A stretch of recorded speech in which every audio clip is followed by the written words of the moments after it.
Hello મિત્રો, મારી સાથે આજે અમારા ભાવેણાનું ગૌરવ અને જોક્સના જાંબાજ અને દુહા એવા લલકારે છે જેણે ગોપાલભાઈ ઇટાલિયાનો એક દુહો બનાવ્યો છે, એ તમને સંભળાવશે.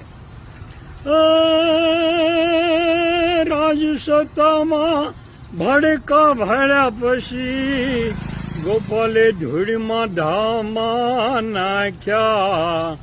ગુજરાતમાં એક જ જની મોરે એણે કેજરીવાલને ઋણમાં રાખ્યા. જય હો જય હો. કેમ પણ જમાવટ પાડી દીધી ને. હજી તો ગોપાલને અમારે જીતાડવાનો છે અને આજે અમારી પાર્ટી ભાવનગરની આખી ટીમ ત્યાં જવા રવાના થાય છે. રસ્તામાં મને ભેગા થઈ ગયા. મારે પણ આવવાનું હતું પણ અનાયાસે હું આવી શક્યો નથી.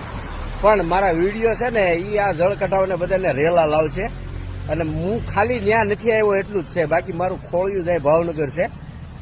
આખો જીવડો મારો ન્યા